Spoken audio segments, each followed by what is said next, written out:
Hi, thanks for joining me. Today, I want to give you a method for studying when you're really tired.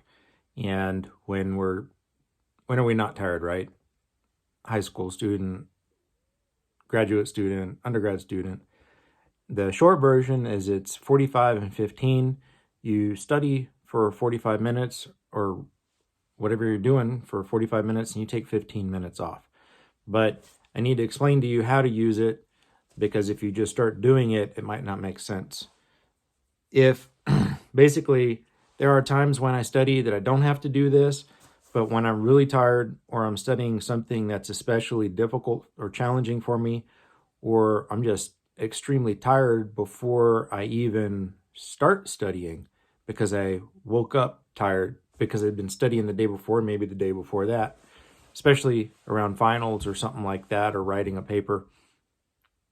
This helps a lot because it allows you to not feel just wiped out when you're even when you're really tired. And I think it'll surprise you how well it works. I'm blessed to be in a position of working on my fourth graduate degree. So I can tell you that for me anyway, this method works really well. The thing about 45-15 is for me, and your mileage may vary, it's important to start doing this first part of the day. If I wait until later in the day to do 45-15, it doesn't work as well. And then the times that I lay down, oh, sorry, you study or whatever you're doing for 45 minutes, and then you close your eyes and rest your head for 45 minutes. If you can lay down and cover your eyes, great. If you can't lay down because you're in a library or somewhere else like that, maybe you can lay your head down and, just make sure you're touching your laptop and your books so that nobody runs off with your laptop while your head is down. But it's important for me, my experience has been, your mileage may vary, to do this as soon as I start studying.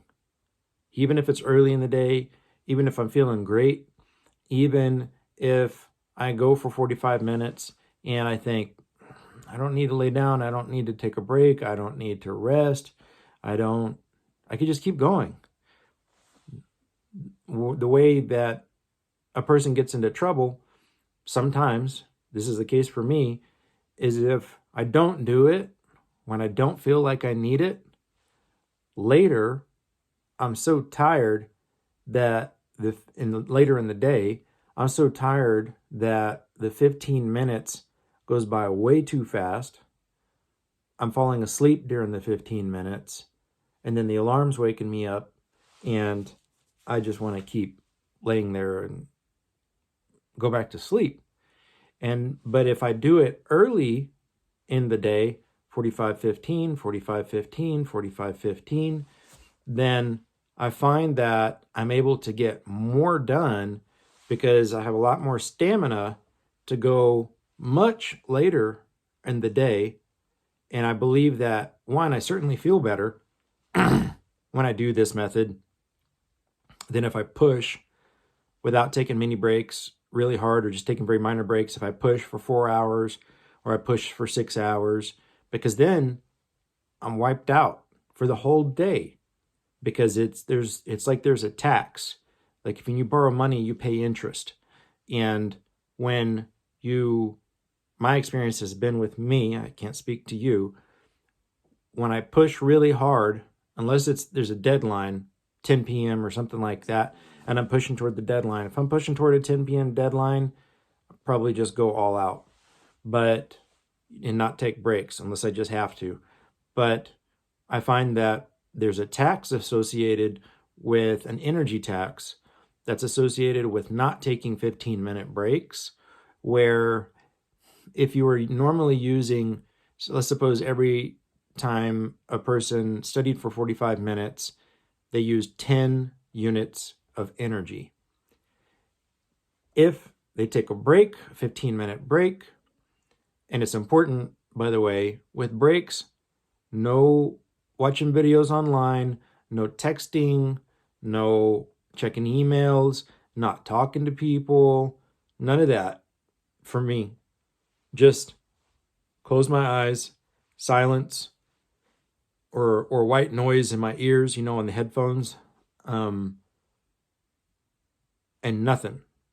No entertainment or in movie watching or anything like that. But back to how many units of energy a person uses. Suppose that a person uses 10 units of energy with each 45-minute session.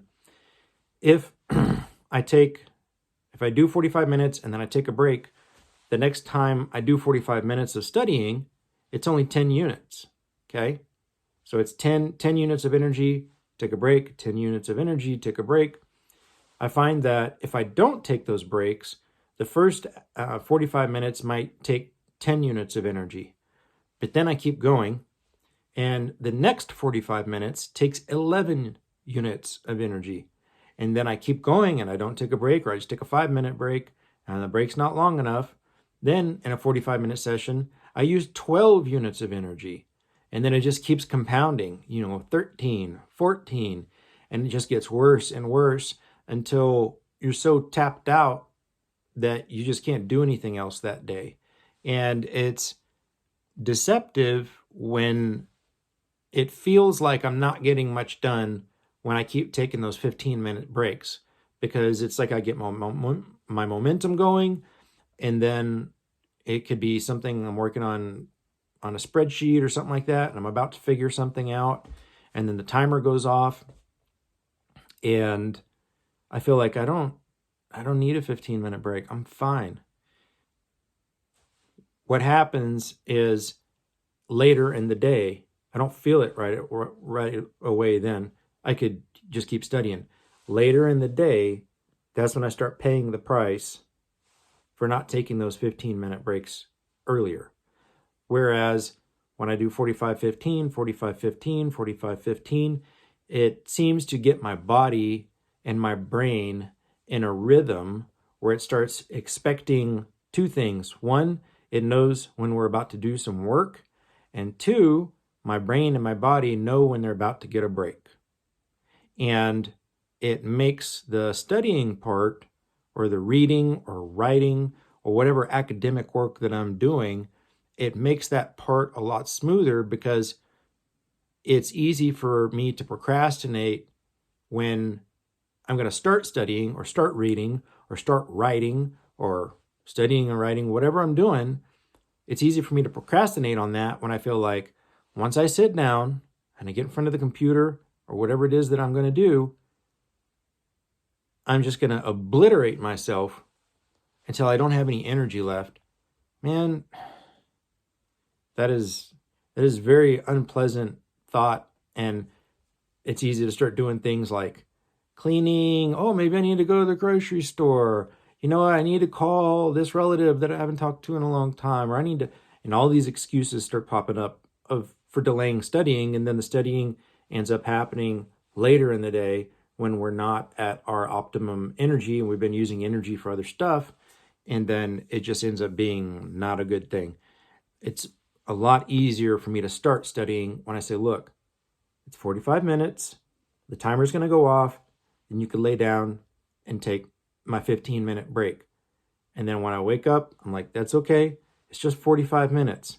And I do that 45 minutes. The timer goes off. Hey, it's time for another break.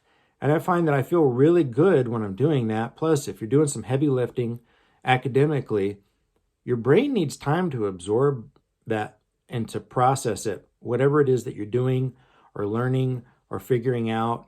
And if there's nothing wrong with thinking about your schoolwork while you're laying down, if that's what you want to do. But the important thing is to lay your head down, close your eyes for 15 minutes, and have silence or white noise. They have white noise tracks that you can use. That's just like a fan running, or like a waterfall or something like that, to drown out people talking and cell phones and emails and neighbors being loud and roommates, other people in the dorm being loud and all that. It's nice just to have in the headphones, and it drowns all that stuff out. But This works for me. You may want to try a different timing variation, but I'm about to go use it right now. I've got to do some statistics stuff with Excel spreadsheets, and it's tough for me.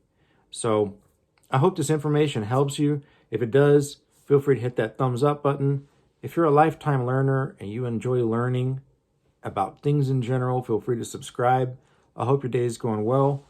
God bless, and I look forward to seeing you in the next video.